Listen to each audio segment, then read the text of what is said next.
ગુજરાતમાં અત્યારે ગણેશોત્સવની ઉજવણી ચાલી રહી છે, જે વચ્ચે ગઈકાલે સુરતમાં સૈયદપુરા વિસ્તારમાં આવેલા ગણેશ પ્રતિમા પર પથ્થરમારાની ઘટના બની હતી। સૈયદપુરા વિસ્તારમાં ગણેશ પ્રતિમા પર પથ્થરમારાની ઘટના બાદ ભારે તંગદિલી સર્જાઈ હતી, જેના કારણે લોકોમાં ભારે રોષ પણ જોવા મળ્યો। જોકે આ દુર્ઘટનાના તુરંત બાદ પોલીસ એક્શનમાં આવી અને આ મામલે કેટલાક લોકોની ધરપકડ કરવામાં આવી હતી। ગૃહ રાજ્યમંત્રી પોતે આ સ્થળ પર પહોંચ્યા અને પથ્થરમારો કરનારને પકડવામાં આવ્યા હતા।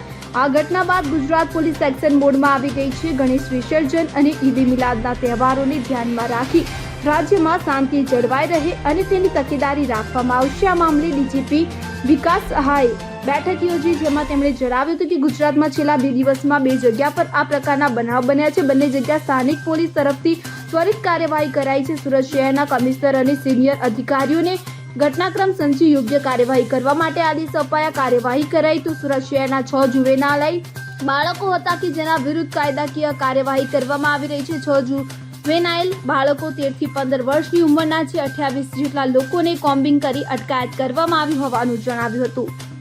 અત્યાર સુધી એવો કંઈ લાગતું નથી, પરંતુ તપાસનો વિષય છે। તપાસમાં પછી જે કંઈ નીકળશે એ મુજબ કાર્યવાહી કરવામાં આવશે।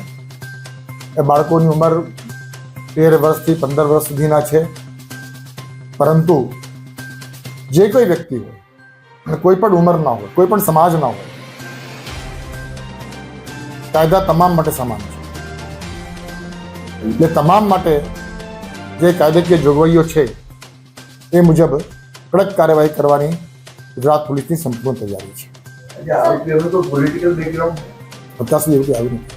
બાકીના જે લોકો પકડાયા છે 28 જે લોકો છે એ બધા જ મૂળ સુરતના અથવા તો આસપાસના છે કે અન્ય રાજ્યોમાંથી પણ આવેલા છે, જુવેનાઇલ સિવાયના?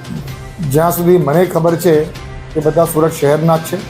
એ પછી તપાસનો વિષય છે, કદાચ ત્યાંથી એવી રીતે માહિતી મળશે તો તરત જાણ। Thank you.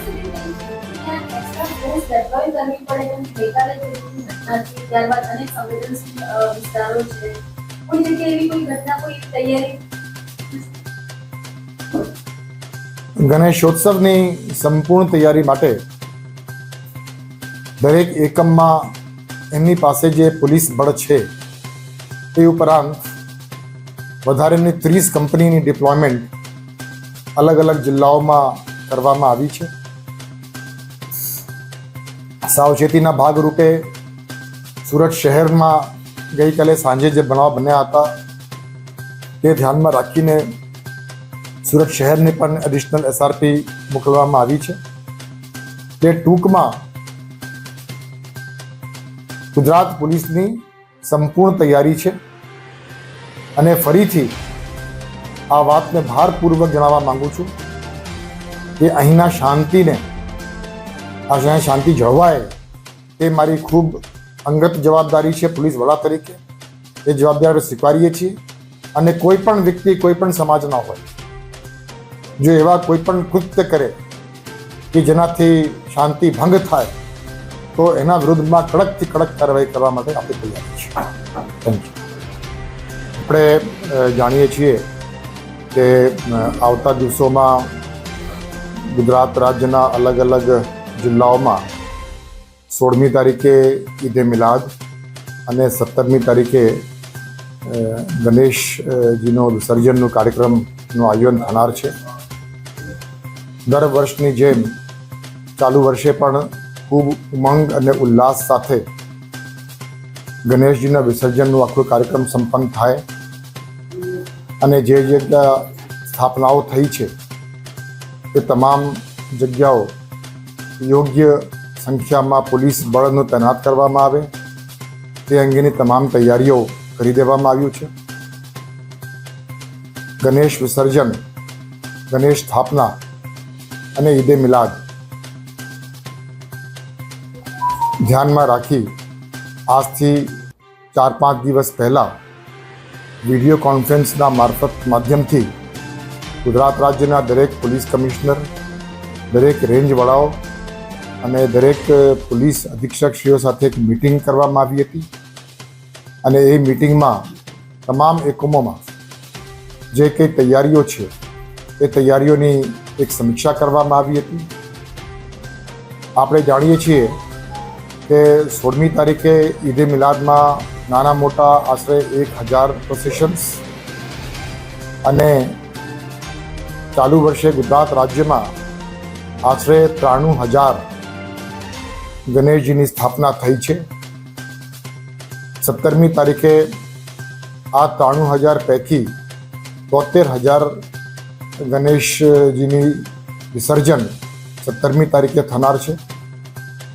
એટલે આ બંને દિવસો માટે કાયદાના વ્યવસ્થાની પરિસ્થિતિ નિયંત્રણમાં રહે તે બાબતે દરેક એકમોના વડાઓ સાથે યોગ્ય સંકલન કરવામાં આવ્યું છે, યોગ્ય સૂચનાઓ આપવામાં આવી છે અને આપણે સંપૂર્ણ તૈયારી છે. આપણે જાણીએ છીએ કે છેલ્લા 2 દિવસમાં 2 જગ્યાઓ બનાવ બન્યા છે. ખેડા જિલ્લાના કઠલાલ ગામે અને ગઈકાલે રાતના સુરત શહેરમાં. બંને જગ્યાએ સ્થાનિક પોલીસ તરફથી ખૂબ ત્વરિત કાર્યવાહી અને ખૂબ અસરકારક કાર્યવાહી કરવામાં આવી છે. જ્યાં સુધી આપણે સુરત શહેરની વાત કરીએ કે જ્યાં ગઈકાલે એક બનાવ બન્યો હતો તમારાનો, એમાં 2-3 વાત ખૂબ સ્પષ્ટ રીતે કહી દેવા માંગુ છું. એક તો કે અગાઉ મેં વાત કરી કે બનાવ બન્યાની તુરત જ સિનિયર અધિકારીઓ, પોલીસ કમિશનરથી માંડીને તમામ સુરત શહેરના અધિકારીઓ અને કર્મચારીઓ ઘટના સ્થળે તુરત જ પહોંચી ગયા હતા અને ત્યાં પહોંચ્યા પછી આખી જે ઘટનાક્રમ હતી એ સમજીને યોગ્ય કાર્યવાહી કરવા માટેની તુરંત કાર્યવાહી ચાલુ કરવામાં આવી છે અને ખૂબ અસરકારક રીતે સુરત શહેર પોલીસ દ્વારા એ કાર્યવાહી થઈ છે. અમારી માહિતી મુજબ અત્યાર સુધી સુરત શહેરના આ ઘટનાક્રમમાં 6 બાળકો હતા જુવેનાઇલ. એ લોકોની વિરુદ્ધમાં પણ કાયદાની દૃષ્ટિએ જે કંઈ કાર્યવાહી થતી હોય છે જુવેનાઇલ્સની વિરુદ્ધમાં એ કાર્યવાહી પણ થઈ રહી છે.